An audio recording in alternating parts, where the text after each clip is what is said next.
अस्सलाम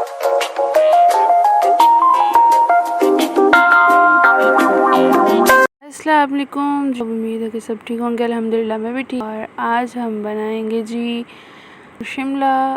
तो चलिए इसलिए उससे पहले अच्छे तरीके से वॉश करेंगे। वॉश करने के बाद इसको 2 मिनट जो है वो ड्राई होने के लिए रख देंगे, ताकि इनका जो पानी वगैरह है वो खुश्क हो जाए। और फिर उसके बाद ही हम इसकी कटिंग, कुछ लोग जो इसकी कटिंग है वो गुलाई में, कुछ लोग जो है वो मतलब पे काटेंगे इसको। सो हम कटिंग स्टार्ट करते हैं। तो यहाँ पर जी मैं सारे पहले इसके बीज निकाल लूँगी, फिर उसके बाद जो है वो इनको कट करूँगी। तो यहाँ पर जो है मेरे हाथ गीले थे, तो जो ये क्या इसको कहते हैं, शार्पर था, वो मेरे हाथ के साथ चिपके जा रहा था और मुझे गुस्सा बार बार चढ़ी जा रहा था, क्या तुम मेरे हाथ के साथ चिपके जा रहे हो। फिर मैं इसको अच्छे तरीके से फोल्ड किया, फिर उसके बाद इसके सारे बीज निकाल दिए मैंने। और जो है फिर बाद में कट करते हैं। पहले सबको जो है वो तरीके से साफ़ कर लें। और आगे की आईडी मैंने मेंशन किया हुआ है, उसको भी जाकर जल्दी से फॉलो कर लें। और इंस्टा की आईडी को भी मेंशन किया हुआ है, उसको भी जाकर फॉलो कर लें। और चैनल को सब्सक्राइब कर दें, बेल आइकन को प्रेस कर दें, ताकि मेरे हर आने वाले न्यू ब्लॉग का नोटिफिकेशन आपको जल्द से मिल जाए। और जो है आप लोग जो है वो वीडियो देख के भाग जाते हो वैसे ही, तो प्लीज़ जो है वो आप लोग लाइक ज़रूर किया करें, सब्सक्राइब ज़रूर किया करें। यहाँ पर मैंने तमाम चीज़ें सबसे पहले काट के रख ली, ताकि बाद में बार बार कहाँ पर देख लंबे लंबे मैं इनको काट लूँगी, मतलब शिमला को काट लूँगी। और फिर इसके बाद हम जो है वो आलू, वो भी बारीक बारीक से हम कट करेंगे। और जो है आलू मैंने किए थे, क्योंकि फिर जो है ना उसको मैंने कहा चलो बाद में वॉश कर लेंगे।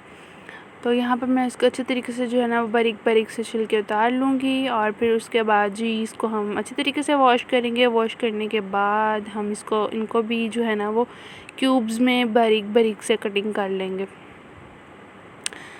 अब इनकी कटिंग करने के बाद जो है हम इनको पकाना स्टार्ट करेंगे। अच्छा, जो कीमा था वो मैंने पहले ही बॉयल होने रख दिया था। यहाँ पे आप सोच रहे होंगे इसने प्याज नहीं कट किया, लहसुन कट, तो वो मैंने जब कीमा बॉईल करने रखा था ना, तब भी मैंने उसमें ऐड कर दिया था। और यहाँ पर मैंने थोड़ा सा ऑयल लिया, उसमें जो है बेसिक मसाला जात, वही अदरक लहसुन का पेस्ट, हरी मिर्चें और साथ में सूखा धनिया, काली मिर्चें, ज़ीरा, उसको ग्राइंड करके, मतलब ज़्यादा भी बारीक पीसना नहीं है और ज़्यादा मोटा मोटा भी नहीं रहना चाहिए।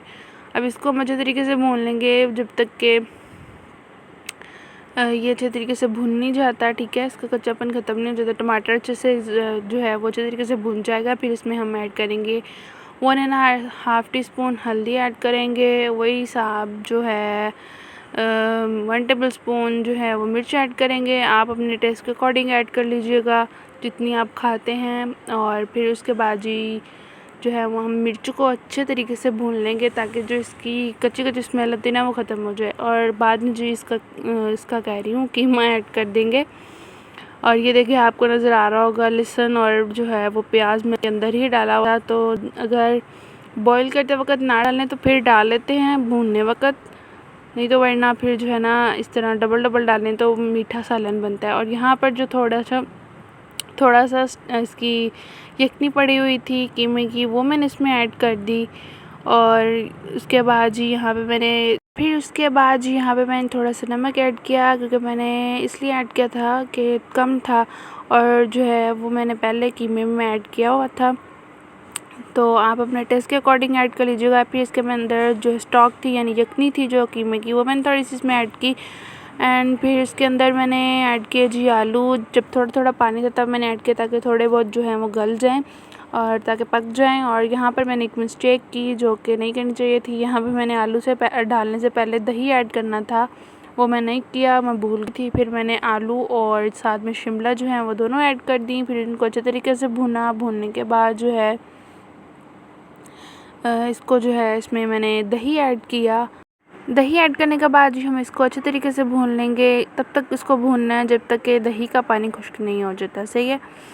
और फिर उसके बाद जी यहाँ पे मैंने इसको अच्छे तरीके से भूना। खैर कोई बात नहीं, जो है वो मैंने पहले ऐड करना था, बाद में ऐड कर दिया। तो इंसानों से गलतियाँ हो ही जाती हैं, कोई बात नहीं। खैर इंसान कभी ना कभी तो प्रोफेशनल बन ही जाता है। तो फिर इसमें मैंने एक कटोरी छोटी सी भर के पानी की ऐड कर दी, और ताकि जो है आलू वो अच्छे तरीके से गल जाएं। और जब इसको पकाने के बाद अच्छे तरीके से फिर एक दफ़ा मैंने तेज़ आंच करके भून लिया था। और अब जो है इसके ऊपर हम ऐड करेंगे गरम मसाला पिसा हुआ और साथ में धनिया। यह थी इसकी फ़ाइनल लुक। मिलते हैं जी नेक्स्ट व्लॉग में, तब तक के लिए अल्लाह हाफिज़। आप भी ज़रूर ट्राई करिएगा। Thanks for watching my videos.